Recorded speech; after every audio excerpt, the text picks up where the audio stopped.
Makanya jangan pernah meninggalkan ilmu yang bernama usul fikih, karena fikih yang mateng itu cara basa Jawa ini akan kehilangan stok teks. Misalnya Nabi sedekah pakai kurma atau pakai apa makanan pokok. Itu hadisnya itu kurma, sama Imam Syafi'i digenti kutu ahli baladi, yaitu makanan pokok dari negara. Sehingga kita tidak bisa mentang-mentang Nabi sedekahnya pakai kurma terus kita orang miskin kita kasih kurma. Bisa linu tuh nih kalau makan kurma orang Indonesia itu. Karena yang penting itu kutu ahli balad, bukan kurma. Bukan mentang-mentang Nabi sholat di Mekah Medina, kalau ingin persis sunnah Rasul, sholatnya harus di Mekah Medina. Kalau di Indonesia Nabi tidak pernah sholat di Indonesia. Sunnah Rasul sholatnya di Mekah Medina, bisa ada orang sholat kalau gitu. Jadi ada ilmu yang namanya tangkiful manat, yang harus ditiru itu sisi mana?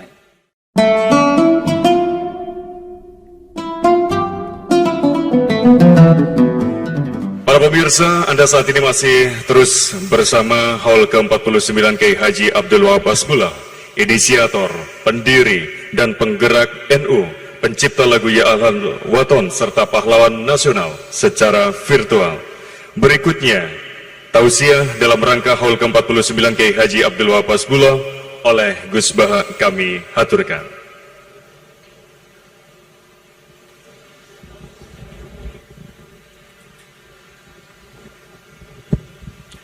Assalamualaikum warahmatullahi wabarakatuh.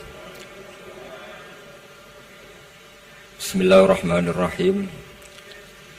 Allahumma ya Allah ihdinas siratal mustaqim siratal ladzina an'amta 'alaihim ghairil maghdubi 'alaihim waladdallin amin.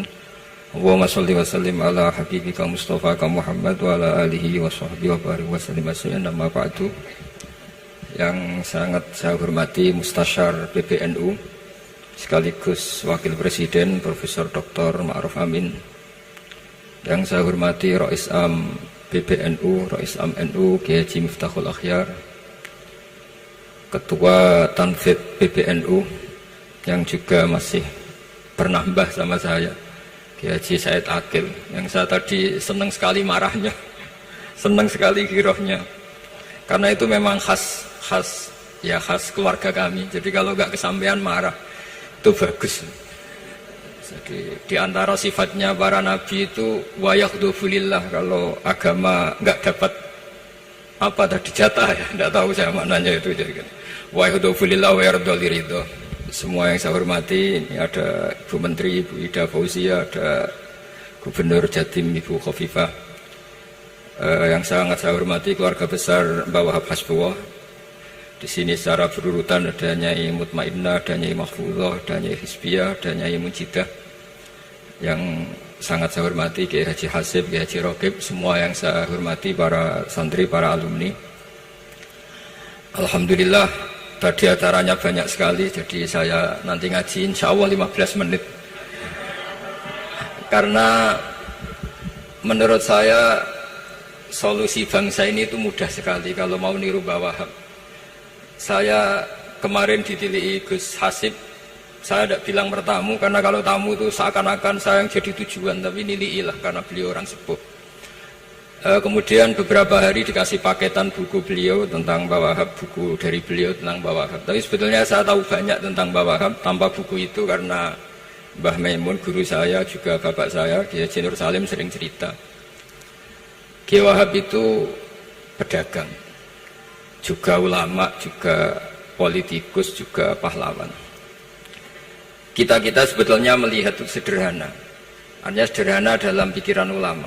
Jadi pernah suatu ketika Sayyidina Ali itu marah besar ketika melihat umat Islam itu pasif itu tidak aktif, sehingga beliau marah besar. Di antara kalimatnya itu, karena ini tengah-tengah kalimat langsung pakai fa'ataf atau fa'tafrek atau apa sajalah, nanti terserah santri-santri yang ikrab.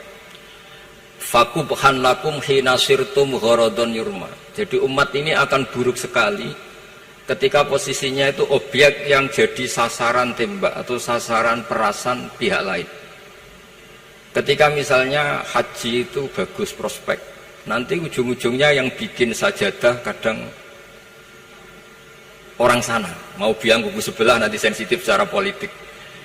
Nanti ketika umat Islam punya kebutuhan pakaian ihram besar, juga yang produk kadang orang lain. Begitu seterusnya, sehingga setiap kebutuhan kita pun yang produk itu orang lain. Sehingga Mbah Wahab berpikiran sampai impor mori, pas itu kain putih. Begitu juga traveling, ketika umat Islam butuh mudah pergi ke Mekah untuk haji dan umrah. Juga bironya itu kadang orang lain, zaman itu Hindia Belanda, sehingga beliau dulu sudah mendirikan semacam biro haji. Itu semua adalah madhab, di antara madhab Sayyidina Ali ketika beliau mengatakan fakubhan lakum hina sirtum gharadun yurma. Buruk sekali kamu di mana-mana ini jadi objek.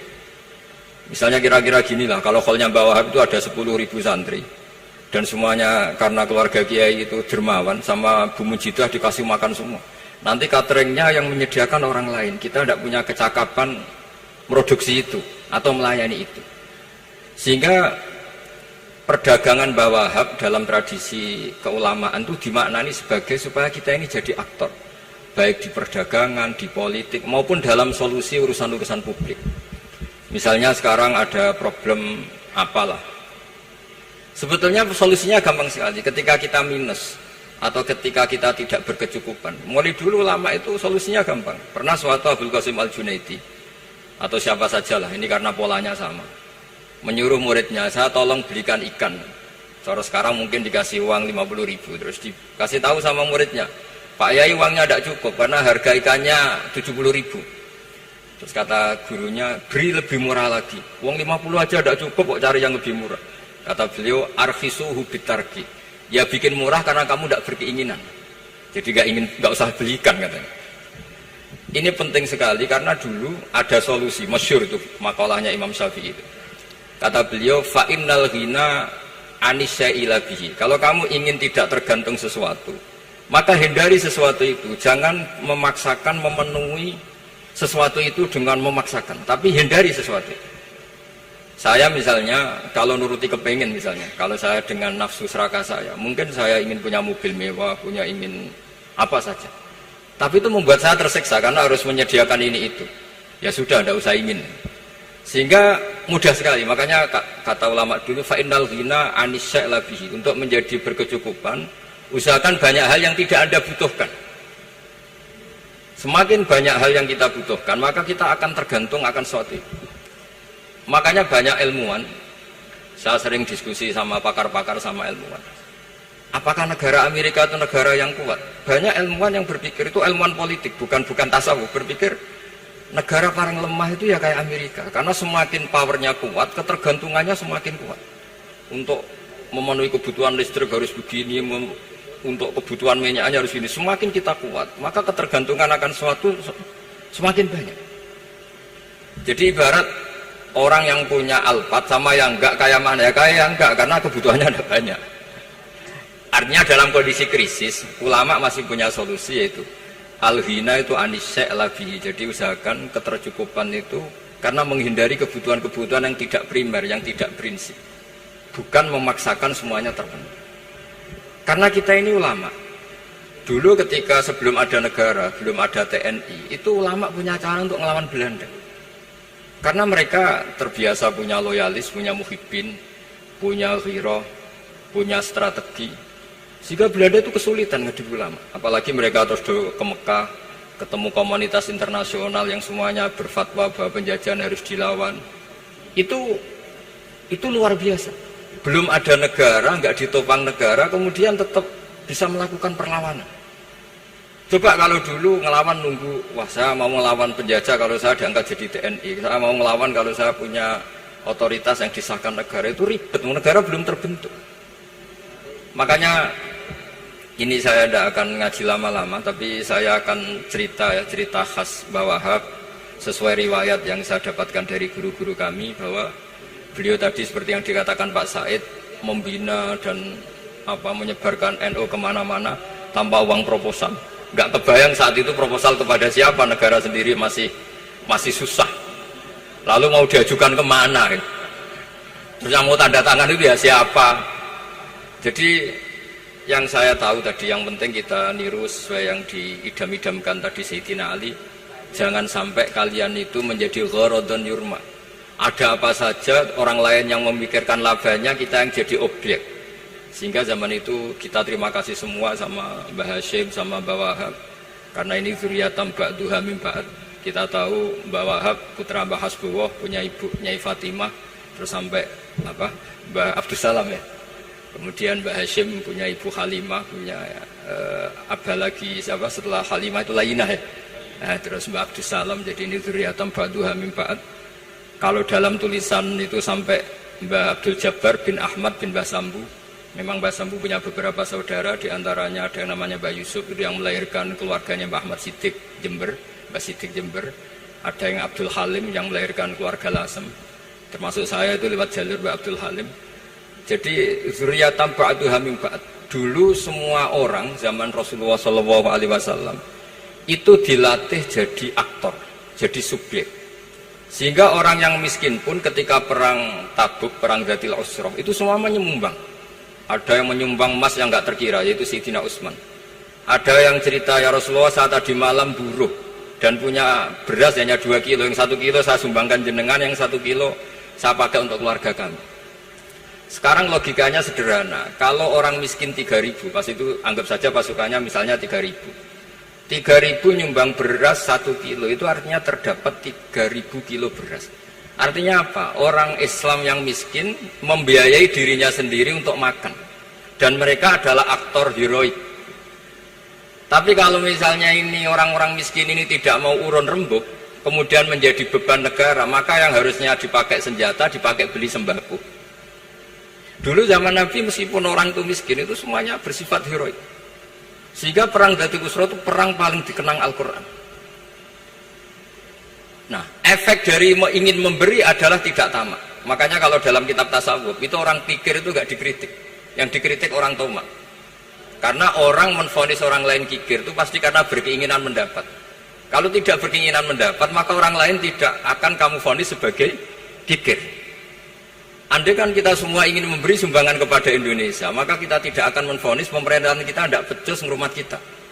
Meskipun pemerintah tentu berkewajiban ngurmat orang-orang miskin itu tentu. Tapi andai kan semua orang miskin berpikir ingin menyumbang pemerintah, maka tidak akan menyalahkan pemerintah ketika faktanya nanti suatu saat atau kapan saja, semoga ini tidak terjadi, itu tidak mampu menyumbang. Karena masyarakat kepikirannya memberi, bukan mendapat. Ini solusi-solusi yang diajarkan Rasulullah SAW yang disebut al-yadul ulya khairum minal yadis sufla. Jadi bahwa posisi memberi jauh lebih baik ketimbang posisi menerima. Sehingga ketika Allah mensifati orang baik itu siapa? Allah mensifatinya sederhana. Wa mimma razaqnahum yunfikun. Orang yang kepinginannya itu yang memberi. Itu dulu zaman Nabi pas perang Khandaq, pas perang Tabuk, pas beberapa perang. Itu orang yang paling miskin pun turun. Sampai orang-orang munafik mencibir, innallaha ta'ala la ghaniyun an shadaqati hadza. Allah tidak butuh sedekah hanya 1 kilo. Tapi coba efeknya dari sedekah 1 kilo itu tadi, misalnya orang miskin yang perang 3.000, itu semuanya memakan uangnya sendiri setidaknya nggak jadi beban negara. Terus mentalnya itu patriotik. Dari mental patriotik itu ketemu Belanda kayak apa, mereka bisa makan apa saja. Mulai ares gedang, mulai apa saja, yang penting halal. Karena mentalnya dari awal heroik. Tapi andai kan mereka mentalnya tomak, mungkin sudah mati. Karena, wah nunggu negara ngasih makan, proposal dulu, sedang mati. Tapi orang dulu enggak, karena heroik, inginnya memberi sehingga bisa mendapatkan solusinya sendiri. Ini solusi yang saya tawarkan sebetulnya ini mudawwan, artinya mudawwan itu ada di beberapa kitab, lihat di beberapa tafsir istilah perang Dzatil Usrah, perang Tabuk atau perang apa saja itu memang zaman itu susah sekali. Itu menjadi solusi utama adalah setiap orang ingin bermental patriotik. Nah, kalau sudah orang bermental patriotik itu gampang, ukur apa saja itu gampang. Karena tadi dari 3.000 atau 1.000 atau apa saja pasukan, sampai ada yang urun tadi beras 1 kilo, tapi 1 kilo itu menjadi satu watak, satu karakter bahwa bangsa ini inginnya memberi sama negara, sehingga negara ini mudah merdeka. Coba kalau semua orang miskin zaman itu bermental ingin mendapat, ribut proposal, nyalahkan ini, nggak didata miskin tersinggung, kan capek. Jadi ini memang zaman akhir ya, agak aneh, orang nggak didata miskin itu tersinggung. Kalau besanan nyari yang kaya, tapi kalau ada sumbangan nyari sebagai yang miskin. Jadi kalau tanya solusi khas ulama, kita belajar dari perang Dzatil Usrah. Itu orang yang miskin semuanya urun. Nah barokahnya urun itu kemudian mereka bermental patriotik. barokahnya patriotik, yang kaya, yang miskin, yang pinter, semuanya berkontribusi untuk menyumbang negara. Akhirnya negara ini bisa merdeka sebelum terbentuk TNI, sebelum terbentuk Polri. Karena tadi keinginan memberi, keinginan patriotik. Sehingga cerita buyut-buyut saya ketika Belanda atau apa Jepang, itu yang dicari di geladak saya itu ya kitab. Karena kitab ini dianggap sumber inspirasi mereka melawan Belanda. Dulu kita tahu masyarakat kita itu kalau ngerti Belanda itu dipanggil Doro, wis penjajah jadi diundang Doro. Itu kan terlalu dulu. Sehingga orang Arab itu kadang agak dengan tanda kutip mencibir kita. Kalau bahasakan negara jajahan itu mustakmarin, negara yang perlu rame karena cara berpikir masih terbelakang. Wong penjajah kok dipanggil Doro. Terus ketika beberapa kiai melihat Belanda baik karena di alun-alun dikasih masjid gini-gini, sudah tidak berotak karena anggap Hindia Belanda itu baik. Baru ketika era beberapa ulama, ada Mbah Hashim, ada Mbah Hasbuh, tadi kata beliau Dwi Tunggal tadi, terus ada fatwa resolusi jihad, sehingga mereka baru sadar bahwa Belanda itu ancaman. Kayak apa pentingnya ilmu, kayak apa pentingnya fikih. Karena di fikih jelas jihad untuk melawan penjajah itu fardu kifayah. Tapi jika musuh kadung ada di kita, maka itu fardu ain. Tidak lagi ada prasyarat harus lelaki, harus merdeka, enggak, perempuan pun harus terlibat. Sehingga kita punya pahlawan kayak Cut Nyadin, beberapa daerah Akartini. Itu ada di khazanah kitab-kitab fikih kita. Jadi kita tidak pernah kehilangan khazanah untuk menjawab muskilatus zaman, untuk menjawab problem-problem zaman. Tapi yang penting kita selalu ngaji, selalu belajar. Saya adalah orang yang sebetulnya tidak pernah ingin terkenal karena saya itu suka belajar. Cuma saya bikin pengecualian, mau diundang kalau pernah sepuh. Ternyata yang pernah sepuh itu banyak.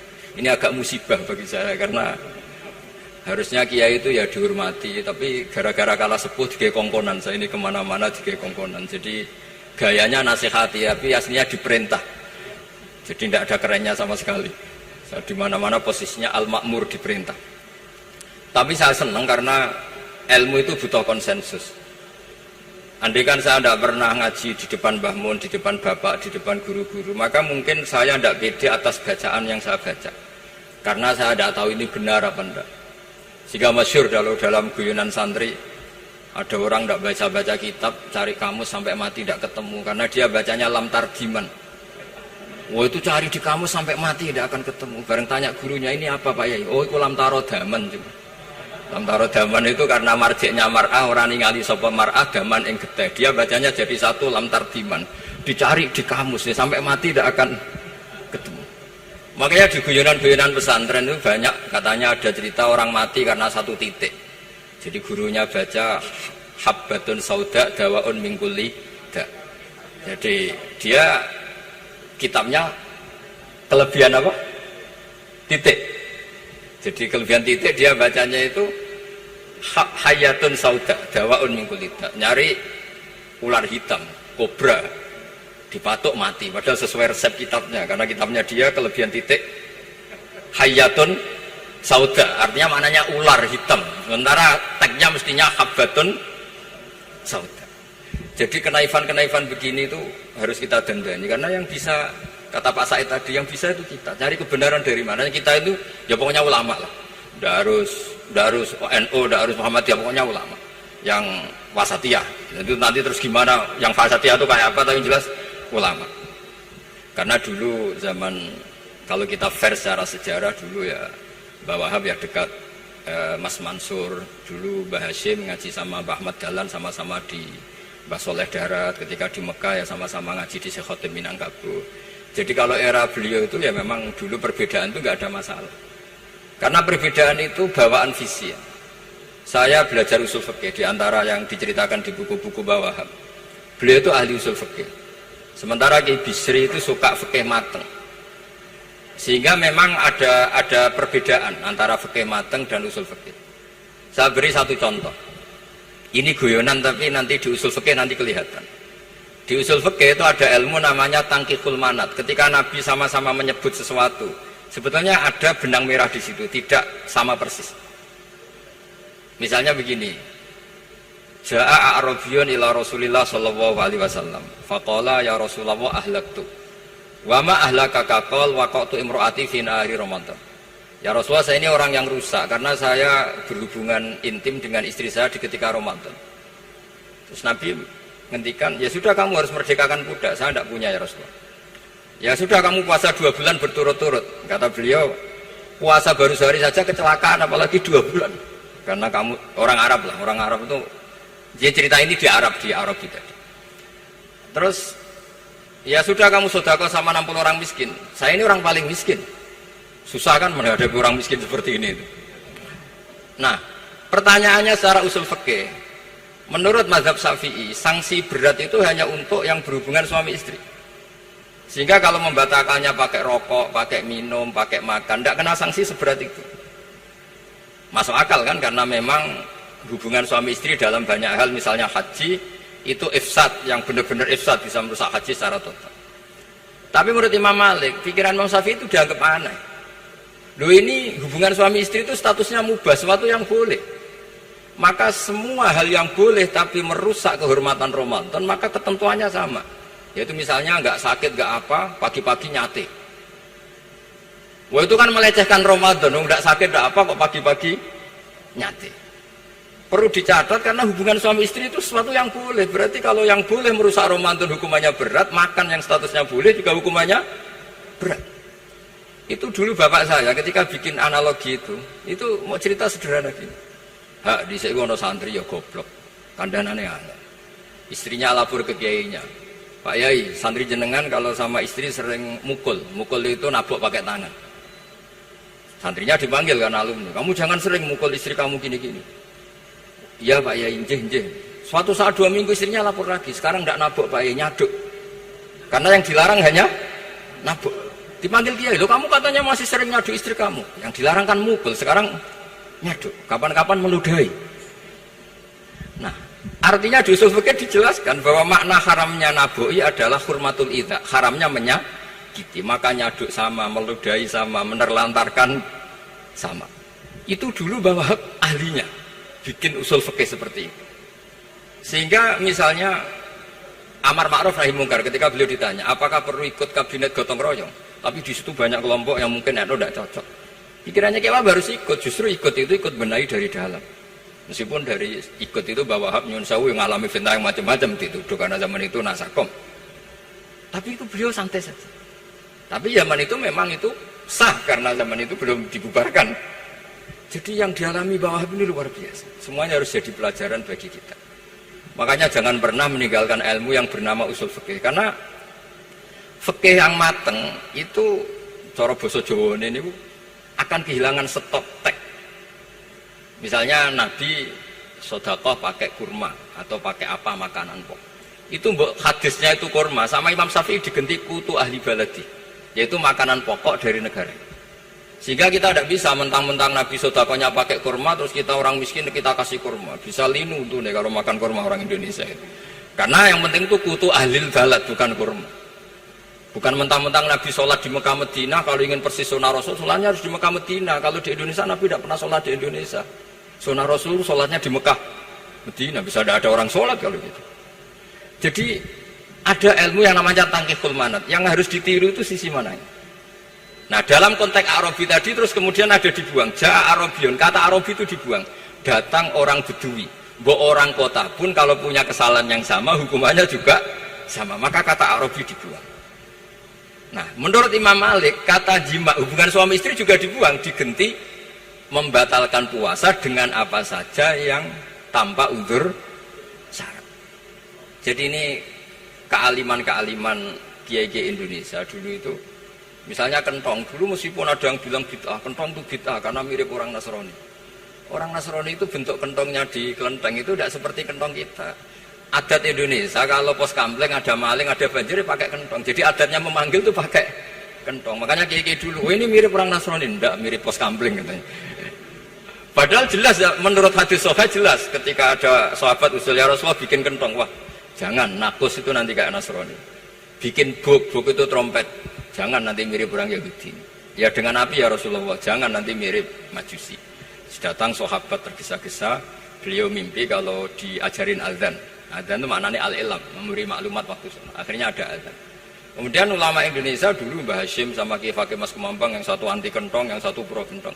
Itu dulu ya saling menghormati, nggak masalah. Karena fikih itu sekali khilaf itu mirip-mirip. Tadi Pak Said Akil nyinggung Palestina. Saya pernah ke Palestina. Itu banyak ulama Mesir yang mengharamkan orang datang ke Yerusalem, ke Masjid Aqsa. Karena mau tidak mau harus dapat visa Israel, berarti ngaku eksistensi Israel. Karena dianggap mengaku eksistensi Israel maka hukumnya haram. Tapi saya pernah ketemu Imam Masjid Aqsa. Beliau bilang begini, Pak Bahak, kalau orang Islam dari seluruh dunia tidak datang ke kami, maka eksistensi kami dianggap diabaikan oleh komunitas internasional. Dan itu dengan mudahnya Israel mencaplok kita. Sehingga separuh ulama Mesir juga mewajibkan yang mampu harus ke sana. Dengan cara itu Aqsa aman karena masih diperhatikan ulama atau komunitas internasional. Yang satu cara pandang ke sana berarti ngaku eksistensi Israel karena ada visa Israel. Yang satu bilang harus ke sana, dengan itu eksistensi Masjid Aqsa terjaga karena masih diperhatikan ulama atau komunitas Jadi di mana-mana khilaf itu ya seperti itu. Tapi alhamdulillah di kita itu khilaf itu biasa. Sehingga zaman kita mondok, saya itu pernah pengalaman buruk sekali saya ketika jadi Rois Musyawarah Fathul Mu'in. Itu ada pertanyaan gini Gus Hasib. Saya tanya gini sama orang, Gus, soft paling utama itu yang nomor berapa? Nomor 1 kata saya. Yang kedua, yang soft berikutnya, iya yang berikutnya. Kalau sudah tahu soft terbaik itu yang nomor 1, kenapa masjid gak dipakai memanjang selatan utara? Biar semuanya nomor 1. Selagi masjid itu memanjang barat timur, pasti ada soft 1, 2, 3. Itu kan kurang ajar betul. Jadi supaya orang soft 1 semua ya tinggal desain masjidnya, yaitu memanjang utara selatan. Selagi masih memanjang barat timur, pasti soft 2, 3. Terus saya kebalik tanya, lalu setelah begitu yang paling abdul siapa? Yang sisi kanannya imam. Ya sudah, imamnya dipojokkan pol selatan, biar semuanya dari pol kanan. Nanti ada masalah lagi, yang paling abdul siapa? Yang paling dekat imam. Yuskono kerubuti imam kan gitu. Jadi kalau nuruti fikih itu ya memang ilmu logika. Sehingga banyak orang jadi wali itu dari hasil ijtihadnya. Ada orang jadi wali karena sering sholat di shaf awal. Tapi ada wali pesaingnya justru jadi wali karena kalau sholat di belakang. Tapi tetap wali. Suatu saat dua wali ini ketemu. Loh, kamu kok wali padahal kalau sholat paling belakang? Saya tuh malu sama Allah. Kok kayak sok suci ya gue ngarep gitu. Jadi wali karena adab, bukan karena malas loh. Saya itu gak pede, saya saja kok sholat di depan. Maksudnya kok kepedean itu. Tapi tentu secara syariat tetap baik yang di depan. Ini saya bukan bela yang, kenapa saya cerita bela yang belakang? Karena yang bela jarang gitu, makanya saya. Dan kebetulan saya kalau sholat ya sering di soft belakang. Tapi ini saya cerita betapa logika fikih itu khazanahnya banyak dan luas. Dan kita bicara usul fikih itu biasa.